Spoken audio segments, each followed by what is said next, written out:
अस्सलाम वालेकुम। रोज़नामा में खुशामदीद। आज मार्केट की ओपनिंग तो 178 पे हुई, लेकिन नेगेटिव साइड पे मार्केट ने 177 पे अपनी क्लोजिंग दी। मुइस अगर देखें तो हमने कि ऑयल भी थोड़ा-सा स्पाइक किया ड्यूरिंग द ट्रेडिंग टाइम्स और उसके बाद अभी 77-78 पे ट्रेड कर रहा है। ओवरऑल आज के वॉल्यूम्स कैसे थे? कौन से वॉल्यूम लीडर्स थे? थोड़ा-सा बताइएगा आज? देखिए, अगर मार्केट के बारे में बात करते हैं तो मार्केट की ओपनिंग तो पॉजिटिव हुई थी, लेकिन 300-400 पॉइंट और एक्सपेक्टेड था कि वॉल्यूम्स और मार्केट की रेंज बहुत ही छोटी होगी क्योंकि ऑयल की प्राइसेस कल बढ़ चुकी थी और मार्केट अपने आप को सेटल भी कर रही है। जैसे लास्ट जो हफ्तानामा था उसके अंदर उन्होंने बताया था ऑयल बढ़ भी जाता है तो भी मार्केट अपने आप को सेटल करके स्लो थोड़ी-थोड़ी नीचे आ रही है। तो बस सेम गोज़ विद टुडे।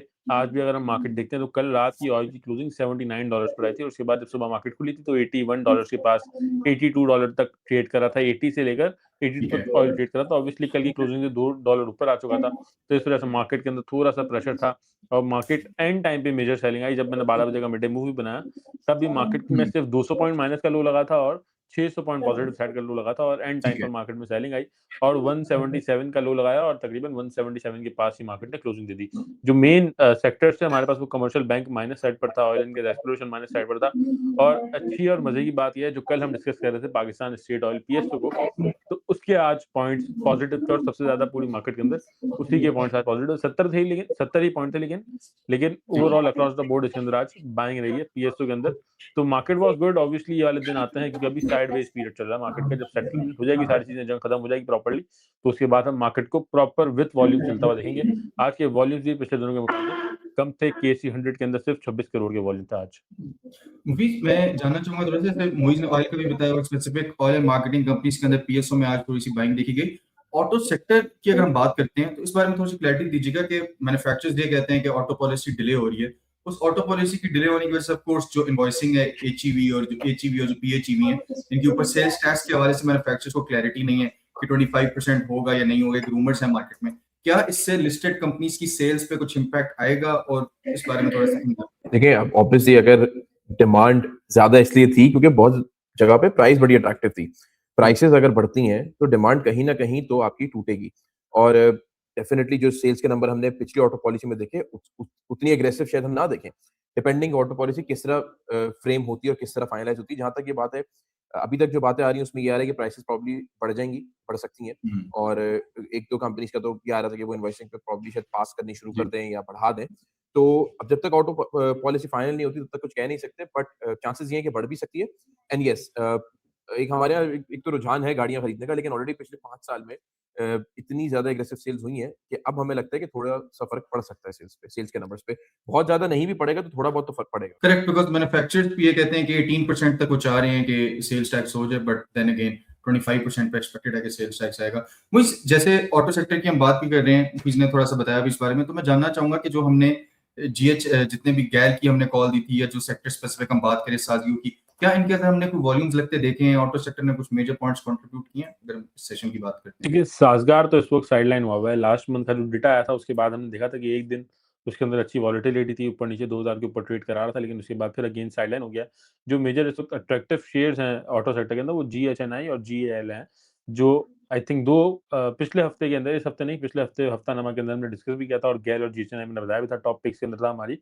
तो उन्होंने गेन भी दिया और स्टिल अपने आप को ऊपर ही सेटल कर रहे हैं। ₹600 के अराउंड जीएएल है और ₹1200 के अराउंड जीएचएनआई है। तो आई थिंक थोड़ा वेट करके वो अगेन एक रैली बनाएँगे और उन्होंने ऑब्वियसली ऑलरेडी इसी महीने के अंदर एक रैली दी भी है, जिसके अंदर जीएचएनआई तकरीबन ₹300 बढ़ गया और जीएल तकरीबन ₹100 बढ़ गया।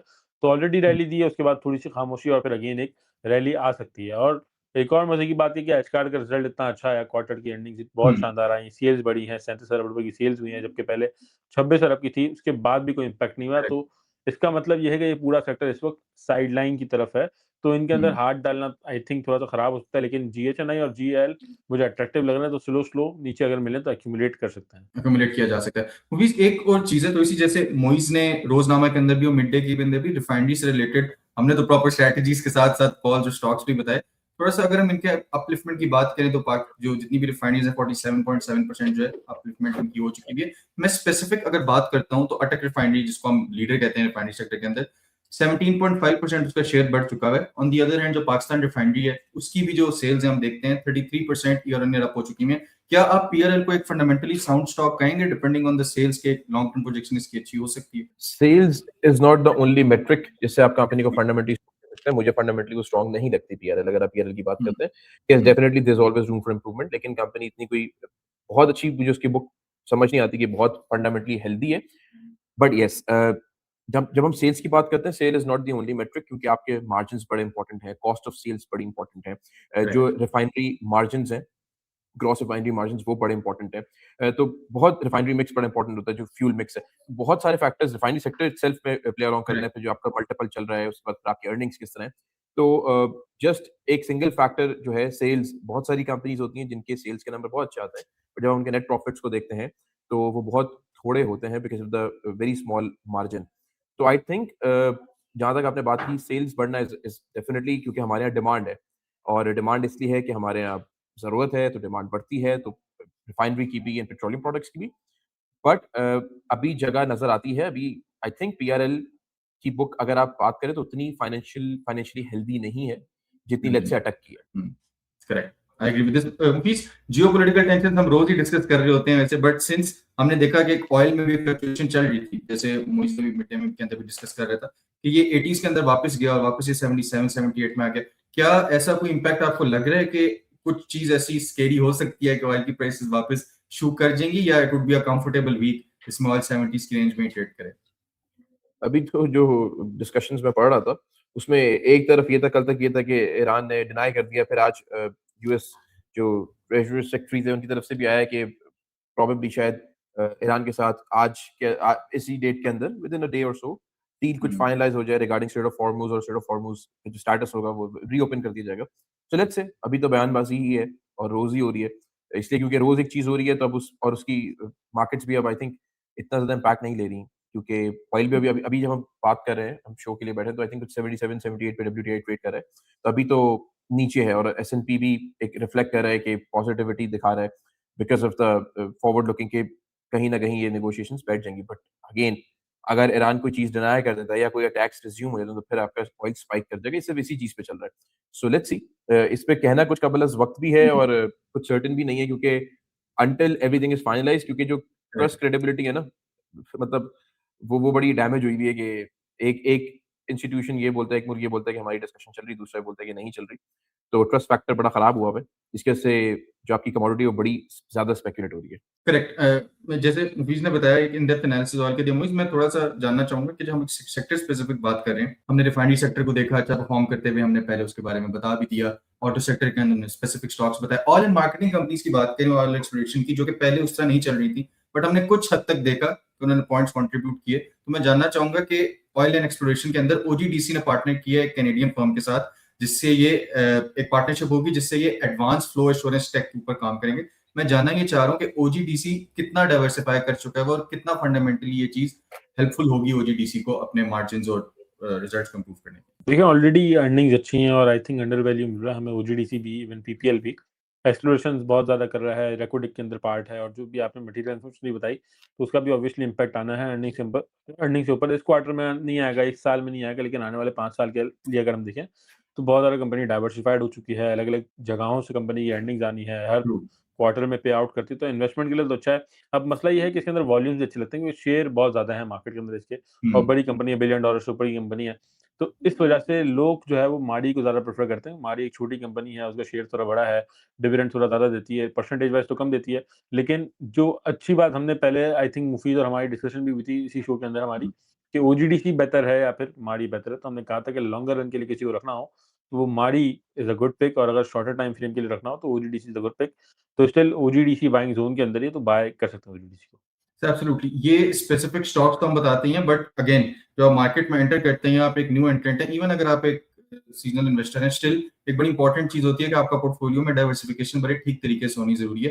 कैपिटल एलोकेशन, आप कितना, आपका रिस्क एपेटाइट है, आप कितना रिस्क बर्दाश्त कर सकते हैं, कितना कैपिटल आप एलोकेट कर सकते हैं अपने पोर्टफोलियो में, तो ये सारी चीजें जो है टीम स्टॉकफाई आपको एक पोर्टफोलियो प्रोवाइड भी करती है, जिसके अंदर आपका जो कैपिटल साइज होता है, आपका रिस्क एपेटाइट होता है, सारी चीजें जान के आपको एक पोर्टफोलियो डिजाइन करके हम दे सकते हैं, और सेट ड्यूरेशन के लिए आप होल्ड करेंगे। खैर, फॉर द डिटेल्स आप व्हाट्सएप कर सकते हैं 0336244466, और टीम आपको तमाम तफसीलात प्रोवाइड कर देगी। मूवीज में एक और चीज जानना चाहूंगा, ये तो एक अंडरस्टूड सा फैक्ट है कि जो लोग 50% आप प्रॉफिट टेकिंग करें, 50% आप स्टॉक के अंदर इन्वेस्टेड हैं, but what about those sectors जो उस तरीके से चल नहीं रहे, जैसे मोइज ने बताया ऑटो सेक्टर बिल्कुल साइड पे हुआ है, फूड सेक्टर भी साइड पे हुआ, फार्मा में भी उस तरह से पॉइंट्स नहीं है, बट व्हाट अबाउट दोस्त जो इन कंपनीज के अंदर for a longer horizon invested है, या इवन जिन्होंने अच्छी स्विंग भी ली हुई है बट उसका उनको क्या करना चाहिए? अच्छा, this is a very frustrating period. जब मार्केट एक बहुत लंबे टाइम के लिए साइडवेज हो जाती है ना, तो ये फ्रस्ट्रेटिंग है, इसमें आप कुछ नहीं कर सकते। देखें, अगर आपने कोई चीज स्विंग के लिए ली है तो उसका एक तो अपर साइड है और एक लोअर साइड है। आपने या तो ऊपर बेचना है या नीचे बेचना है, लेकिन वो हिलेगी तो बेचेंगे ना, दैट्स वन थिंग। या तो वो नीचे जाए आप स्टॉप लॉस पे बेचें, या ऊपर जाए आप प्रॉफिट में बेचें। चले मान लें कि वो 4 दिन 5 दिन हफ्ते से फंसी हुई है, so you would want to shift to another company, या किसी और कंपनी में आप स्विंग देते हैं, बट उस कंपनी का भी चलना जरूरी है, इंडेक्स को लिफ्ट करना जरूरी है। आप उस कंपनी से निकल जाए, ब्रेक इवन पे नहीं जाए। मिसाल के तौर पे फार्मा नहीं चल रहा, लेट्स से ऑटो नहीं चल रहा, आपने उस कंपनी से अपना कैश खुला करा लिया, अब you would want to switch to another company. But क्या वो कंपनी अपलिफ्ट कर रही है? क्योंकि लिक्विडिटी उतनी ज्यादा नहीं है अभी मार्केट में, क्योंकि बड़ा सेक्टर स्पेसिफिक और न्यूज स्पेसिफिक चल रहा है। रिजल्ट सीजन है, वी आल्सो, जैसे एलसीए का रिजल्ट आया, अभी हम कहते हैं कि चलो प्रॉफिट नीचे आ गया, डिविडेंड आ गया, केमिकल सेक्टर नहीं चल रहा, तो बड़ा पिक एंड चूज करके चल रहा है। आप उधर शिफ्ट करेंगे फिर वो फंस जाएगा। सो ये इस टाइम पे ना बहुत सारे लोग पैसा हार भी जाते हैं। सो इट्स बेटर, अगर आप फंडामेंटली स्ट्रॉन्ग कंपनीज में इन्वेस्टेड हैं और आपके रेट्स अभी नहीं है, आप वेट करें, रेट्स आ जाएंगे, क्योंकि कंसोलिडेट हो रहा है, साइडवेज का पीरियड है, ये थोड़ा थका सकता है आपको। और इसीलिए कहते हैं कि timing in the market is important. तो आई वुड से कि आप लोग वेट करें, फ्रस्ट्रेट ना हो, because I can understand this is a very frustrating period. Screens को मत देखें, फोन एप्स को मत देखें, बाहर पर देखिए कि आपने शेयर परचेज कर लिया तब ऊपर गया या नीचे गया। Just try and hold good fundamental companies. बहुत ज्यादा परेशान ना हो, वरना ये आपको मार्केट में टिकने नहीं देंगी ये चीजें। अच्छा, इसकी एक और मिसाल मुफीज मैं भी देता हूँ, आपको शायद पता हो, आपको तो बल्कि पता ही है, मेरा फेवरेट जो शेयर है टीपीएल प्रॉपर्टीज, Yes. जो अब तो नॉन शरिया हो गया, लेकिन पहले शरिया कंपनी थी और मुझे उसके फंडामेंटल्स पर बहुत ज़्यादा बिलीव था कि इसके फंडामेंटल्स मुझे पर्सनली अच्छे लगते थे। अगर मैं इन्वेस्टमेंट करना चाहूँ जो ग्रोथ ओरिएंटेड स्टॉक हो, तो आई वुड पिक टीपीएलपी, और बड़े टाइम तक 11-12 रुपए पे रुका हुआ था। बहुत सारे लोगों को हमने दिलाए भी थे जब शरिया कंप्लेंट हुआ करता था। उसके बाद नीचे आ गया, फिर अगेन 11-12 पे पूरी मार्केट चल रही थी और वो वहीं पे रुका हुआ था, तो बहुत सारे लोग फ्रस्ट्रेट हो रहे थे, और अब मार्केट रुकी हुई है तो वो 15 रुपए पे पहुंच गया। चल रहे 15 तो रुपए बस पे। बल्कि ये होता वी है हैव बीन अगर हम discussing this before the show. अभी मुइज और मेरा यस डिस्कशन यस चल रहा था, तो हम अभी यही कह रहे थे कि मुइज और हम लोग डिस्कशन कर रहे थे, तो मुइज बता रहे थे कि हमने जब ये फ्रस्ट्रेटिंग पीरियड था, तो डेफिनेटली अगर फॉर एग्जांपल जब वो शरिया था, जैसे मुइज बता रहे हो, और टीपीएलपी किसी ने तब उस वक्त वो नहीं चल रहा था और बाकी चीजें चल रही थी। और यही होता है, जब आप कोई शेयर लेते हैं ना, तो अपना शेयर चलता हुआ नजर आता भी नहीं है, दूसरे शेयर चलते हुए नजर आते हैं। बट अब वो चल रहा है और मार्केट नहीं चल रही, और जो टारगेट्स हम लोग डिस्कस कर रहे थे, जो मुइज ने लिखे हुए थे, आज उन टारगेट्स पर आ भी है। सो बिल्कुल आज मार्केट रुकी हुई है। सो ये कभी नाव दरिया पर, कभी दरिया नाव पर। सो ये फेजेस तो मार्केट का हिस्सा ही है। बिल्कुल। वैसे तो मुफीज आपने जो बताया, I think that should be the strategy for this week. लेकिन मुझे मैं ये भी जानना चाहूंगा कि सेक्टर स्पेसिफिक, वैसे तो आपने रेकमेंड कर दिए स्टॉक्स भी, सेक्टर भी, बट अगर काम करना हो तो किन सेक्टर्स को ज्यादा मद्देनजर रखना चाहिए? देखिए, क्योंकि ये डेली का शो है, डेली हम आते हैं और बताते हैं, इवन मिड डे मूव और रोजनामा कंटिन्यूटी के अंदर प्रोग्राम चल रहे होते हैं ये, और इवन पल्स में भी रात को स्ट्रेटजी आ रही होती है हमारे शो के अंदर, वीकेंड में भी आप कनेक्टेड होते हैं। तो अगर मैं डेली की बात करूं कि डेली क्या स्ट्रेटजी होनी चाहिए हमारी और कौन से सेक्टर्स होने चाहिए, तो अभी टॉप पिक के अंदर पिछले 1 महीने से चल रहा है वो रिफाइनरी सेक्टर चल रहा है, वो प्रॉपर ट्रेडिंग का मौका दे रहा है। इवन आज मार्केट रुकी हुई थी, उसके अंदर भी 1-2 रुपए की रेंज हमें पाकिस्तान रिफाइनरी में देखने को मिल गई, और इसके अलावा अटक रिफाइनरी 10-15 रुपए, नेशनल रिफाइनरी 5-7 रुपए। तो हमें ट्रेडिंग का मौका जो मिल रहा है वो रिफाइनरी सेक्टर के अंदर मिल रहा है, तो ऑब्वियसली हमें उन्हीं सेक्टर के अंदर ट्रेडिंग करनी है। और अभी जिस वक्त जिस रेट पर क्लोजिंग आई है 62 रुपए 80 पैसे 90 पैसे के पास, तो आई थिंक बाइंग एरिया, अगर यहाँ पर आप बाय करते हैं तो 1-1.5 रुपए तक की जंप आपको मिल सकती है। और जिस तरह ऑयल अभी गिर रहा है, हमारे पास $76 का भी लो लगा दिया और 76.50 पे ट्रेड कर रहा है, तो मुझे लगता है शायद कल सुबह ओपन ही ऊपर हो मार्केट, तो शायद आप लोगों को बाइंग करने का मौका ना मिले। लेकिन अगर पाकिस्तान रिफाइनरी नीचे ओपन हो 62.50 के पास या 63 के नीचे नीचे, तो आप बाय करेंगे तो आपको 1-2 रुपए तक का गेन मिल सकता है। और इसके अलावा सेक्टर्स की बात करूँ मैं आपके लिए, तो बैंकिंग सेक्टर कंटिन्यूअसली हमें जो है वो बाइंग का मौका दे रहा है, बाय करें, वो प्रॉफिट के अंदर आपका सेल होगा ही। केमिकल के अंदर लोटे केमिकल नीचे मिल रहा है, जीसीआईएल मिल रहा है, जो छोटे स्टॉक्स हैं जो जिनमें मैं ट्रेड करवाता हूँ। तो ये कुछ स्क्रिप्ट्स हैं, जो कुछ सेक्टर्स हैं, इनके अंदर आप बाइंग कर सकते हो। और हाँ, सिनर्जी की क्लोजिंग मेरे हिसाब से आज बहुत अच्छी आई, मैं स्क्रीन पे कंटिन्यूअसली देख रहा था, 11 रुपए सस्टेन कर रहा था। तो आई थिंक एक हमें अच्छा जंप मिल सकता है सिनर्जी के अंदर, ऑब्वियसली थोड़ा होल्ड करा सकता है, लेकिन अच्छा जंप हमें सिनर्जी के अंदर मिल सकता है।